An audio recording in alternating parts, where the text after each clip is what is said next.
to show me how to age a globe? I am, and I'm giving away trade information here, Matilda, that is worth a lot of money. Ooh. Well, when you're looking at a globe, like everything in this business, you've got to be able to date it instantly. Yes. So do you know how to, little rule of thumb, how to date a globe?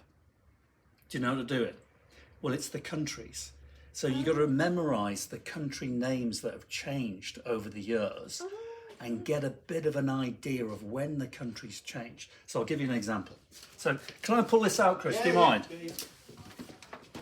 So let's have a look. My go-to continent is Africa. So as a young man, I spent a number of years growing up here in Zimbabwe. Now, Zimbabwe wasn't always called Zimbabwe. It was once called Rhodesia. Okay. And prior to Rhodesia, southern Rhodesia.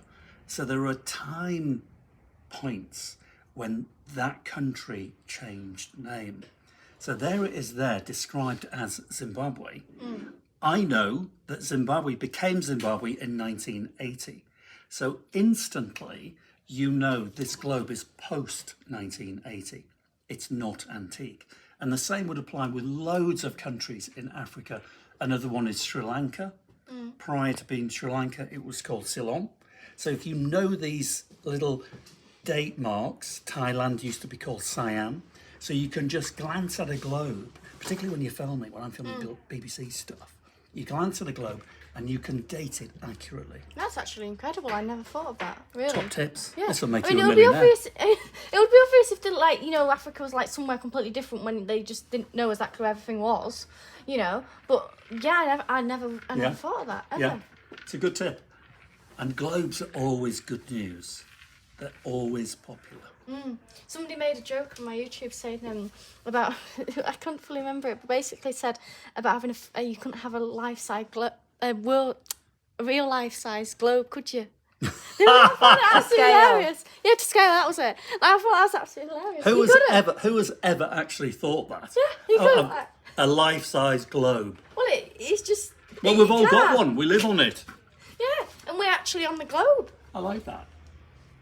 40 quid's no money, is it? I mean, it's, yeah, a modern thing, but every house should have a globe. I just find it fascinating. Yeah. My globe's a bit rubbish. Have you got one? Well, it puts the sea, so the land is the same colour as the sea, and it all just blends in. Well, that's a rubbish globe. And the England looks messed up. The rest of the countries look messed up. Is it a very cheap globe? Yeah. That's it. And in fact, I'm going to test you now. Oh yeah. Have a look at this. That is a beauty. Right, Matilda. Yeah. Roughly, rule of thumb, how old is that globe? Well, he told me and I've completely forgotten the date, so that's not going to help. Find Africa. Find Africa. Here's Africa. No, That's South America. No, that's Australia. Where is it gone? There's Africa. Right, I've got Africa. I can't see Zimbabwe. Okay, do you know why? Is that Zimbabwe? Well done, well done. But it isn't Zimbabwe, No. but it sort of is. But it wasn't Zimbabwe then. Look at that. So it's just. So that one's a lot older. It's a lot. Well, there we are. There, go further up. Do you remember I said it was called Rhodesia? Yeah. And even earlier called Southern Rhodesia. Oh god. And just north of it, which is now Zambia, was called Northern Rhodesia. So there we have what is now Zimbabwe, Southern Rhodesia. So that is pre about 1963. Pre that. It might be 1900 or 1960. But it gives you that rule of thumb, because before 1900 the country didn't really exist. What have we got there? 1930s. 1930s. This is illuminated Geomaster Library globe with Bakelite base. Oh, that's lovely. Lovely orange colour. Bakelite. You've heard of Bakelite. One of the world's first plastics. Oh. So it is plastic, but it's Yeah. collected. People love Bakelite. Okay. It's hard. Look at it. It's heavy. Bakelite. Look at that. But it's got like that marbly brown finish to it. It's a beautiful, beautiful material, but it is plastic. Very smooth and very hard. Yeah. Beautiful, isn't it? It is. Beautiful It's material. Stunning material. Now, do you know what that is? What it was made for? I I got told it's an ashtray. Yeah, because Chris shouted in the background, Yeah. it's an ashtray. So I can't leave that in my mind now. But it's a fun one. You know, funnily enough, on antique shows now on the BBC, we wouldn't be able to talk about that. What is the fact of it being ashtray? Because it's an ashtray, because it relates to smoking.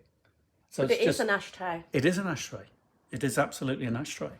But we wouldn't be able to talk about it because it relates to smoking, so that they don't like to talk about it. But it's a portable ashtray, this one. Oh yeah, I was just going to look, because that, does that screw off? Yeah. It does, doesn't it? So then, yeah. So think Poirot. Do you ever watch Poirot? The TV series with the Belgian detective. You must watch it. It's very good. You get to see the Art Deco period, and this comes from the Art Deco period, Chris, doesn't it? It does look a bit 1920s. like- And Poirot, you'll often see him wandering around the room, entertaining, chatting to people, Yeah. with his own personal ashtray, and that's it. It's made to carry around, flick your ash in, and then you empty the contents, and off you go. You can even put it in your pocket or your briefcase and take it with I you. bet your pocket would be a bit smelly. It would be a bit smelly, but people didn't mind that, did they? No. Yeah, everything smelled, didn't it? In fact, one of my favourite not my favourite ashtrays, one of my favourite aftershaves is called. His old dirty cigarette ends. Yes, it is. It's called Baccy and Beer, something like that. You've got an ashtray. You've got an ashtray. Yes. You haven't. And it's very expensive. I think it's Baccy and Beer. It can't smell of Baccy It and smells beer. like an old pub in the 1980s. And you put that on I yourself. love it. I love it. And let's just sniff David. Fortunately for you, I've run out. Thankfully. I thought he was wearing it as well. I wonder what that smell was. Well, thank you very much, David, for telling us about globes. Yeah. Yes. And Good. And Yeah, well, we've finished. Thank you for watching, and please do subscribe to not only my channel, but David Harper's channel as well. Oh, Matilda, you're an angel. Thank you. Thank you, Anna.